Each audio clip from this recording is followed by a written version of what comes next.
Alors bonjour tout le monde. Aujourd'hui vidéo un peu spéciale. Ce sera pas des couteaux, ce sera pas spécialement du matos. Ce matin, je me suis dit que ça faisait trop longtemps que j'étais sédentaire. Et donc, hop, j'ai été voir sur internet des endroits qui pourraient me correspondre pour aller faire une randonnée. Et je suis actuellement dans les Ardennes belges. Alors voilà, c'est aussi pour vous rappeler que eh bien, le matériel c'est bien, la connaissance c'est très bien, la connaissance théorique je parle, mais pour la connaissance pratique, il ne faut pas oublier de rester sur le terrain, il ne faut pas rester dans sa zone de jeu comme moi dans mon bois, mon école de survie. Il faut pouvoir varier un peu les choses et c'est pour ça que c'est bien de temps en temps partir sur un coup de tête, se dire ben voilà, je vais essayer de faire un sac avec un maximum de choses dont j'aurai besoin avec moi le plus vite possible. Je prends ma bagnole, je vérifie la pression des pneus, l'essence, je prends mon ami fidèle, mon chien, et puis je me casse. Voilà, aujourd'hui, ça va être un peu ça la vidéo. Allez, c'est parti.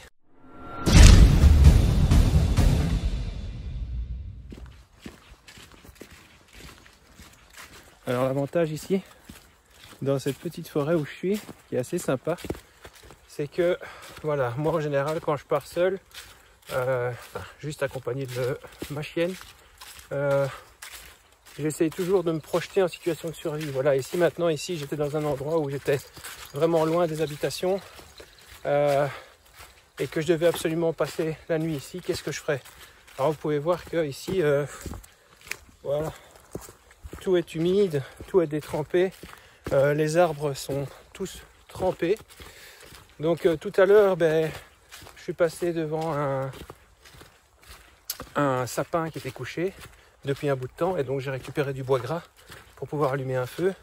Et ici l'avantage avec les petits bois de noisetier, c'est qu'ils sont bien droits, c'est qu'il y en a beaucoup, c'est que le noisetier est assez flexible hein, comme essence, et donc que ce soit pour faire un camp, des armes, tout un tas de trucs, des bâtons de marche, des harpons, que sais-je. La forêt de noisetier, c'est vraiment une bénédiction des dieux. Donc ici, j'ai déjà du bois gras si je devais allumer mon feu. Bien sûr, j'ai mon petit EDC avec moi, que j'emporte partout, que je vous montrerai tout à l'heure si on a le temps. Là, il y a le chien qui a senti du gibier, c'est normal, c'est la chasse. Ils ont peur de tous ces crétins armés, et donc les gibiers sont pas très loin. Alors, voilà, donc je vous montrerai un peu tout à l'heure, si j'ai le temps, ce qu'il y a dans mon sac. Et voilà, moi je vous invite à faire la même chose de temps en temps, sortir de votre zone de confort. Peu importe la météo, vous devez prévoir tous les vêtements avec. Donc système 3 couches, laine mérinos, hardshell, softshell, poncho, ce que vous voulez. Vous devez tout avoir avec vous pour si jamais il fait chaud, si jamais il fait froid, si jamais il fait pluvieux, humide, etc. Essayez de ne pas dépasser les 10-12 kg grand max pour le sac. Et alors, hop, vous vous lancez, vous êtes parti. Voilà, une destination, on va là. Et on s'arrange. Et on fait comme si on était censé passer la nuit sur place et ne pas mourir d'hypothermie. Voilà. Donc, je vous encourage à le faire de temps en temps. On va continuer la balade et quand je ferai à manger, avec mon petit réchaud, une fois n'est pas coutume, on parlera un peu plus du matos. Voilà, un bon petit spot où on va pouvoir casser la croûte. Voilà, dans ce que j'utilise pour manger, il y a bien sûr ma popote Stanley, hein, l'incontournable. Ici, c'est un bec à gaz avec un piezo qui vient de chez Decathlon, qui est très bien, il est un peu large. Donc pour des sorties la journée ça va, mais plus c'est quand même fort large. Mais il y a le piezo, donc on n'a même pas besoin de briquet. Ma petite gourde ici, ça c'est pour le thé. C'est également une gourde Nalgene avec un goulot assez petit. Ici c'est avec mon thé, ma tasse qui se range là-dedans. Et alors ici j'ai ma plus grosse Nalgene avec gros goulot qu'on peut retirer pour la mettre sur le feu, hein, puisque celle-là peut aller sur le feu pour potabiliser l'eau ou pour la chauffer. Ici un bête truc de chez Amazon qui fait fourchette, couteau, décapsuleur, etc. qui m'a coûté, je sais pas, 3 ou 6 euros. Et alors ici, ma bouffe de chez Ace Adventure Food, végétarienne, qui est vraiment top. Ça a un bon goût, ça m'a jamais déçu. Donc voilà, ça c'est pour tout ce qui est bouffe et boisson. Donc je vais me faire un petit thé après. Ici, je suis en train de chauffer l'eau pour pouvoir le mettre à ce niveau-ci. Et alors, déjà un aperçu sur mon sac, hein, où j'ai ma petite Tasmanian ici avec du PQ et des mouchoirs. Ma petite scie pliante. Mon sac étanche qui est un HPA, je pense, qui est vraiment top. Il n'est pas très confortable, mais il est super étanche, hein, puisque c'est vraiment pour pouvoir aller en packcraft, etc. Mon bandana pour potabiliser l'eau. Orange pour faire des signaux de détresse. Et alors un énorme poncho Bosch qui est super résistant et qui sert à plein de choses. Il est très épais, il est très lourd, donc c'est aussi pour les balades à la journée, mais ultra étanche. Ça vient d'un surplus militaire et c'est des ponchos allemands. Voilà, là on est déjà pour tout ça. Alors au niveau du système vestimentaire, quand on part comme ça dans des endroits publics, je mets rarement tout ce qui est camo ou treillis. J'ai pas envie d'attirer l'attention spécialement. Donc j'ai un t-shirt en lin de mérinos qui vient du Decathlon qui est très très bien. J'ai un icebreaker en lin de mérinos qui est beaucoup plus cher mais qui est très très bien aussi. Et un petit pull de prout-prout mais qui est 100% lin de mérinos aussi et qui me tient bien chaud. Donc moi là j'ai déjà, on va dire, les deux premières couches, hein, 1 et 2. Et ici on est sur un soft shell Aliensun. Aliensun, une très bonne marque, hein, puisque c'est aussi beaucoup pour tout ce qui est nautique. Et donc pour tout ce qui est vent et pluie légère. Voilà, donc ça pèse rien, il y a des petites poches partout. C'est vraiment super comme système de protection et léger. Et alors la casquette épaisse. Qui n'est pas étanche mais qui me permet, quand je mets le poncho de l'armée russe, allemande, pardon, qui ne reviennent pas devant la tronche comme la plupart des ponchos qui sont faits pour avoir un chapeau ou une casquette. Voilà, ça c'était pour le haut. Pour le bas, j'ai un pantalon bushcraft de la ligne Soloniac chez Decathlon qui est vraiment top. C'est un des seuls, je crois, que je connais de cette catégorie-là, qui est vraiment calqué sur tout ce qui est Fjällräven et même UF Pro pour les coutures élastiques, qui a des guêtres résistantes, hein, vous pouvez le voir ici. Hop. Voilà, et au niveau de mes chaussures, j'ai des chaussures que je mets en intervention qui résistent à l'eau, à la boue, au feu, au gaz, et qui sont très lourdes. Quand je pars à la journée et qu'il fait détremper, je mets ça plutôt que des bottes. Et qui ont des grosses semelles bien accrochantes avec full protection dans la semelle et sur la semelle. Ça c'est pour la tenue vestimentaire, le sac et la bouffe. Voilà. Donc l'avantage de ces plats ici, on les remplit d'eau chaude jusqu'à une certaine limite qui est indiquée ici sur le bord. Et puis on attend entre 5 et 10 minutes. Il y a des petits déjeuners, il y a des goûters. Il y a des dîners, des soupers, tout ce qu'on veut, et c'est génial. Voilà. Alors, donc pour mon assise aussi, j'ai une assise en Tyvek. Donc le Tyvek, c'est une matière un peu, on va dire, solide, indéchirable, très légère, qui est aussi utilisée pour faire les footprints, donc en dessous des tentes, quand on part en camping. C'est super léger et en fait je déplie pas, c'est une petite bâche qui pèse je sais pas 110 grammes, je la déplie pas, je la laisse dans son plastique et comme ça je m'assieds dessus. Si vraiment je dois la déplier, je pense qu'elle fait plus ou moins 140 sur 200 cm, donc c'est déjà une bonne superficie pour pouvoir tout déballer. Au niveau de ce qu'il y a d'autre dans mon sac, alors quand je passe comme ça du temps à la journée, je prends juste ma scie pliante et un petit couteau, parfois un plus gros, mais je prends pas un très gros couteau et je prends pas de hache. Et alors je prends quand même un mini tarp avec de la corde, des bungees, une fois n'est pas coutume, pour pouvoir facilement faire son camp. Et alors soit je me fais des piquets en bois, soit j'accroche ça aux arbres ou je sais, enfin c'est plus si jamais je dois manger, faire ma popote avec mon réchaud ici, etc. et qu'il fait complètement dégueulasse. Voilà. Sinon pour le reste, j'essaye de me démerder. Pour ce qu'il y a encore dans mon sac, de la corde, hein, comme à chaque fois. Et alors, je vous montrerai tout à l'heure, j'ai une poche ventrale que je mets parfois sur le ventre et que je mets parfois dans mon sac quand j'ai la place, mais qui est aussi une poche full pour que celle-là je ne défais jamais, avec tout ce qui est les 5C, etc. Donc on en reparlera tout à l'heure. Voilà, alors on va quitter ce beau spot. Vous voyez que dans la philosophie du Leave No Trace, eh bien, quand on part, l'endroit où on a mangé doit être bien nettoyé et propre.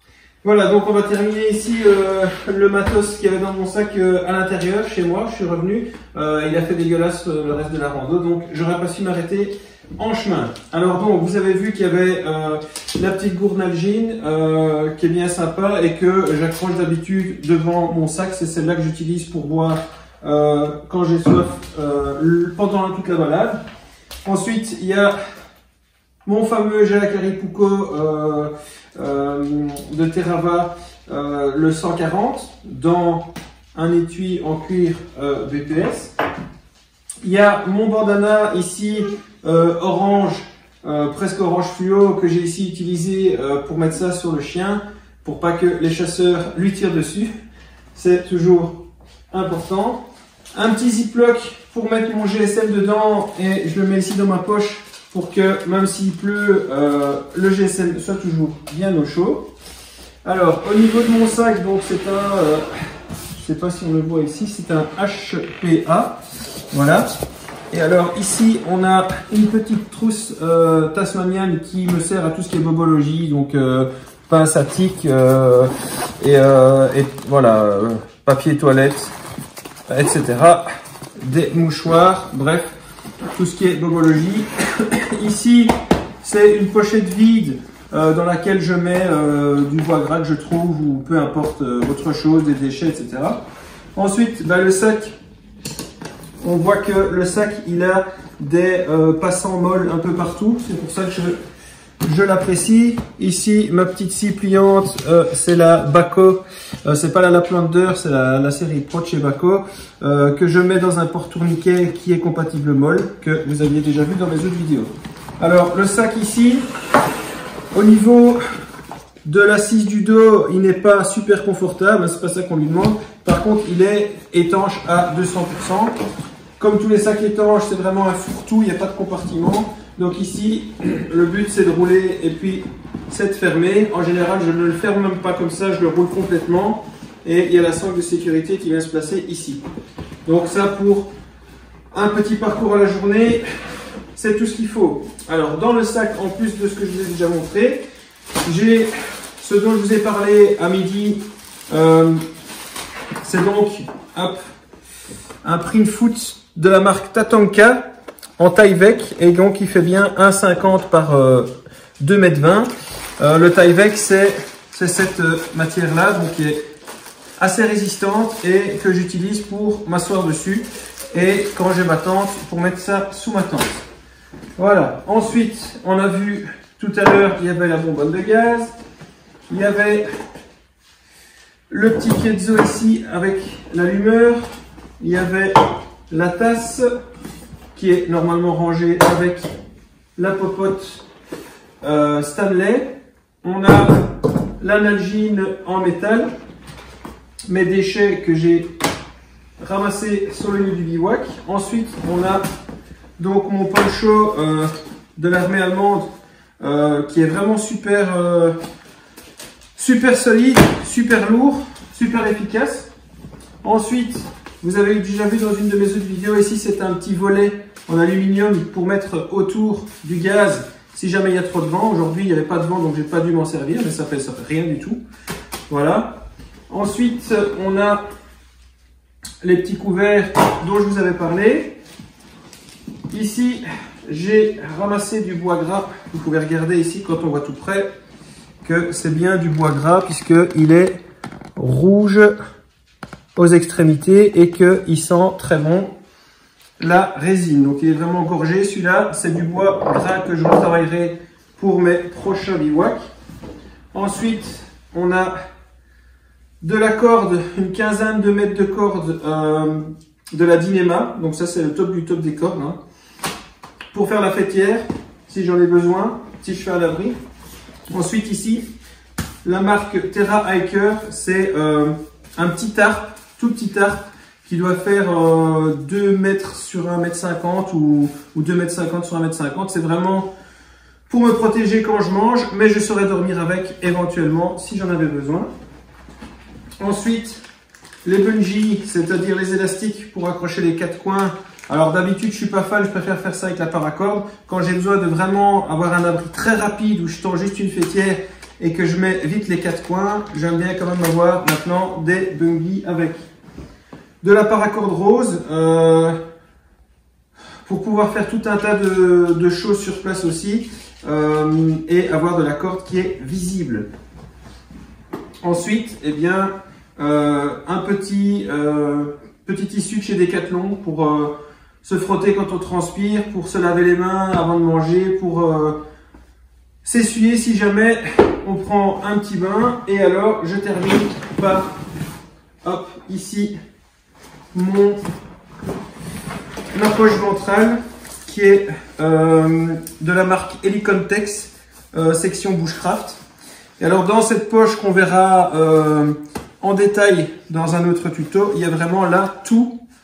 Si je dois vraiment partir très vite et que je dois quand même passer la nuit, il y a tout ce qu'il faut pour passer la nuit. Il y a les coupants, il y a le cordage aussi, il y a boussole, tout un tas de trucs pour la signalisation. Donc bien sûr, c'est un peu redondant par rapport à ce qu'il y a déjà ici, mais ça c'est vraiment le truc que je ne change jamais. Le reste, mon sac, le type de sac et le type d'objet qu'il y a ici, en fonction de où je vais, de combien de temps et de la météo, ça va changer. Ça, par contre, ça changera jamais. Les gants en cuir anti-coupure et tout le matériel, signalisation, etc.